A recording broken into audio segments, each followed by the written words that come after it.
Seasoned fans of this channel know that one of the Pokemon we have covered is Eevee, which needed us to cover a whopping 3 Pokemon in one video. Which is fine, given that it was not the only time we'd ever done that.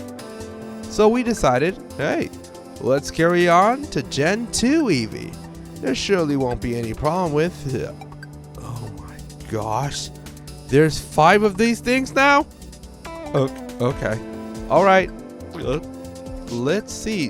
How did the 5 evolutions perform in the Gen 2 games? Let's find out. In Gold, Silver, and Crystal, you get Eevee right after visiting the Pokemon Center in Ecruteak City and going back to Bill's house in Goldenrod. From that point, depending on which Evo Stone you use and when you decide to level him up at Max Friendship, you can get one of 5 beautiful kitten things. Except if you play Gold and Silver, in which case you do not have access to the Evo Stones until Kanto. But if you are a decently smart person and play the better game, you get access to all evolutions immediately except for Vaporeon, since that would need Surf, and using Surf outside of battle is impossible before you get Morty's badge. On the topic of fighting Morty, neither Eevee nor any of its evolved forms get access to TM Dig in Gen 2, which is kind of odd for me. Like, look at those things. Don't they look like they can and will dig holes in the ground? Also, due to the level you get Eevee in this game, none of the kitties will get any moves for even damaging the ghost Pokemon at mere level up. And as for TM options, you got stuff like Mud Slap or unaffordably expensive Game Corner TMs in the case of Flareon and Jolteon, not Pog, as the boys would say. After getting the HM for Surf, Vaporeon will be obtainable from the fisherman west of Mahogany Town. Vaporeon will thankfully not have as much of a moveset problem as its brothers, thanks to it getting access to the actual move Surf. With this move, Vaporeon can easily 1v1 the Primeape on Chuck, though it will then lose to Poliwrath due to having a secondary stab in Dynamic Punch.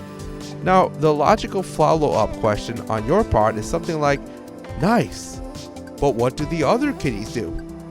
Well, about that, you can check these wonderful movesets. Those things get no moves. Flareon in particular kind of tries to pull through with maybe Shadow Ball, but with its poor defense and weakness to Surf from Poliwrath, it ain't going nowhere.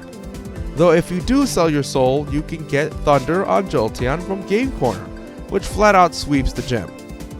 Moving on to price. Vaporeon wipes the floor with the Piloswine and can brawl with the Seal clan, though their typing favors them to have a stalemate, especially since they get Headbutt and Rest. Meanwhile, everything else just has not good moves. You can probably beat the Seal with any evolution through sheer stats, but then good luck on the evolved Pokemon. Again, Jolteon with Thunder beats Seal and Dugong, and Flareon with Fire Blast beats Piloswine. But gambling is bad for your mental health, so probably don't do that. On Jasmine, Vaporeon once again surfs the ace to Oblivion, though its matchup against the Magnemites is, well, kind of not supremely good. Though the actual tech nobody told you about is Mud Slap, Jolteon. Even though Mud Slap is one of the weakest moves of all time, that stuff hurts the magnets.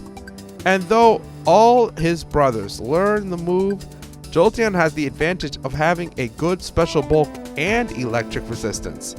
That being said, all other kitties will do decently here, because they also have good special bulk, and in the case of Flareon in particular, way better attack. For Steelix, the Mud Slap antics can also work thanks to Steelix's moves all being lacking in accuracy, which you can exploit to try to hack the snake into oblivion, and Flareon can Fire Blast it to death if you, once again, gamble hard enough. After this whole uphill battle, level 36 will give a somewhat decent move to every single kitty out there. Umbreon gets Feint Attack, Vaporeon gets Aurora Beam, Flareon gets the very questionable Fire Spin, Espeon gets Psy Beam, and finally Jolteon gets Pin Missile? God, the Johto games are so nice. For Claire's gym, the disaster continues as this gym has decently strong Pokemon while Jolteon and Flareon are powerless. Umbreon has neither damage nor recovery, and Espeon is somewhat better with Psybeam but nothing to write home about since it's only Psybeam. You may get like one kill, but nothing more. And finally, Vaporeon with Aurora Beam is not enough against the Dragons, with Thunder Wave and one of them carrying Thunderbolt. Going into the Elite Four, the Espeon will get a great move at level 47 in Psychic, and nothing else will get much except if you are really fond of Thunder Wave for Jolteon. Though, we will consider the usage of Game Corner TMs fair game by this point. Espeon and Vaporeon may be the best of the bunch here. Espeon having a great matchup against Koga and Bruno, just flat out destroying both, having a decent move for Will in Shadow Ball, which despite not overwhelming the Elite Four member, will do a decent dent on his team, and can beat the Gengar and Vileplume on Karen, which is not bad. On Lance, he can try to 1v1 one Pokemon. His niche is definitely good enough, though the fact that Kadabra exists is not ideal for it. Vaporeon is not as clearly great as Espeon, but between having a neutral matchup against Will, which lets it 1v1 something, a good special attack to beat 3 Mons or so on Koga, a target on Bruno, and more importantly, the ability to beat Karen's Houndoom. It has some rolls, also Blizzard, if it does not miss, let it own the Dragonites on Lance, and it can also use Surf for Charizard and the Aerodactyl.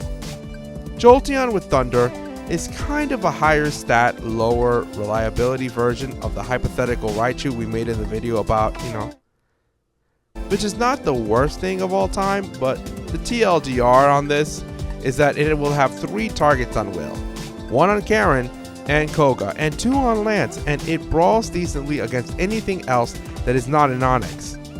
And finally, we have Flareon and Umbreon.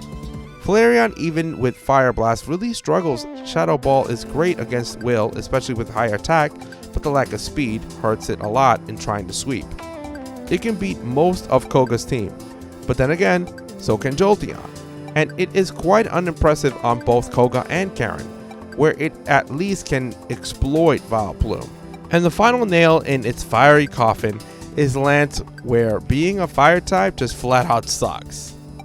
Umbreon has maybe the best Will matchup with Stab Dark moves, but apart from that, its lack of recovery and power makes it so bad against everything else. It just does no damage. It can beat Gengar on Karen, I guess, and overpower 1 or 2 bugs on Koga, but not much more. And Lance? Forget overpowering any of his Pokemon with stupid feint attacks. In Kanto, this starts to get better for our kitty squad, as Umbreon and Espeon get Morning Sun and Flareon gets Flamethrower, thanks to its move. Umbreon finally becomes good.